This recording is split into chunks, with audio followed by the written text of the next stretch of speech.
अस्सलाम वालेकुम। Smart practicals में आज हम केमिस्ट्री का प्रैक्टिकल नंबर 5.3 परफॉर्म करेंगे। केमिस्ट्री के प्रैक्टिकल नंबर 5.3 में हमने गिवन ऑर्गेनिक लिक्विड यानी एसीटोन का बॉइलिंग पॉइंट मालूम करना है। इस एक्सपेरिमेंट के लिए हमें जो ऑपरेटर्स चाहिए उनमें शामिल हैं tripod stand, wire gauze, Bunsen burner, thermometer, glass rod और stirrer, thread, match box, beakers, iron stand with 2 clamps, fusion tube, capillary tube, beaker with water और केमिकल रिएजेंट में हमें एसीटोन चाहिए।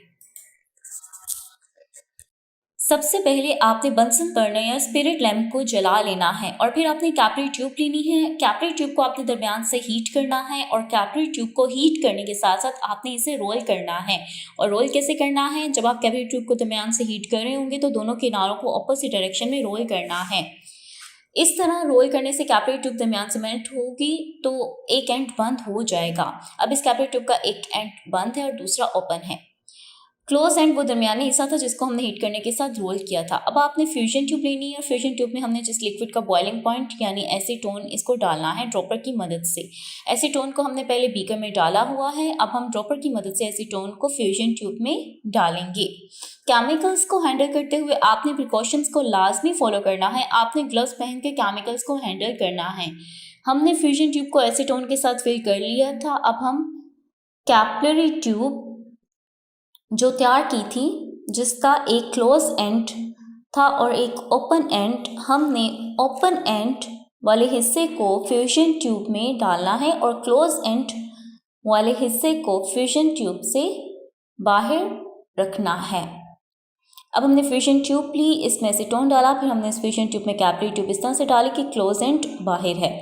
अब हमने थर्मामीटर लेना है। थर्मामीटर का जो रेड बल्ब है इसको हमने फ्यूजन ट्यूब के साथ ऐसे अटैच करना है कि दोनों के बेस बराबर होने चाहिए। अब आप देख सकते हैं कि फ्यूजन ट्यूब की बेस और थर्मामीटर का बेस जो है वो बराबर हैं। फिर हमने थ्रेड लेना है और थ्रेड की मदद से हमने इनको आपस में बांध देना है। थर्मामीटर और फ्यूजन ट्यूब को हमने थ्रेड की मदद से इस तरह से बांधा है कि दोनों के बेस बराबर हैं। अब इसके बाद हम आयरन स्टैंड लेंगे। आयरन स्टैंड के ऊपर ट्राइपर स्टैंड रखना है, फिर बंसन बर्नर को दरमियान में रखना है आयरन स्टैंड के ऊपर। फिर हमने बीकर लेना है और बीकर में हमने वाटर ऐड करना है 150 ml तक। इसके बाद बंसन बर्नर को आग लगानी है, फिर बीकर लेना है जिसमें हमने 150 ml तक वाटर डाला था।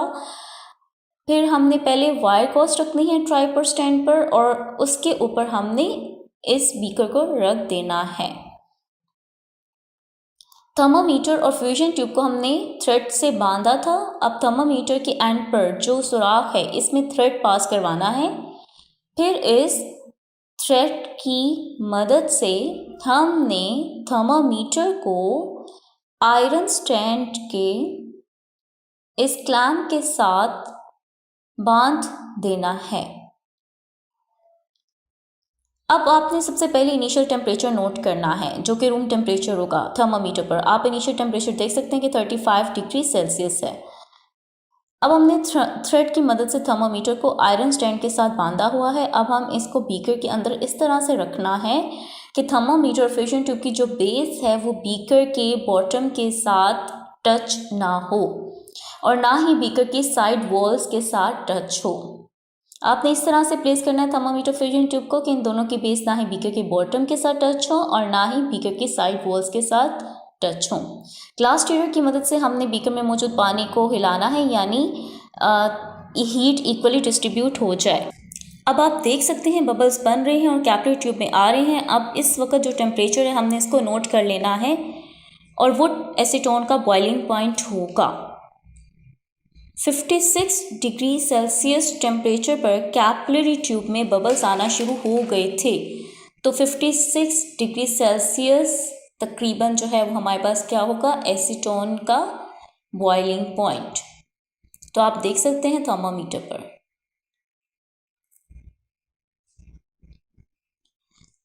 ऑब्जर्वेशन में हमने जो बॉइलिंग पॉइंट देखा था वो 56 डिग्री सेल्सियस के अराउंड था। आपने इसी तरह 2 ऑब्जर्वेशन लेनी है और फिर मीन वैल्यू निकाल लेनी है बॉइलिंग पॉइंट की। रिजल्ट हमारे पास क्या आया है कि जो हमने गिवन ऑर्गेनिक कंपाउंड एसीटोन लिया था उसका बॉइलिंग पॉइंट 56 डिग्री सेल्सियस है।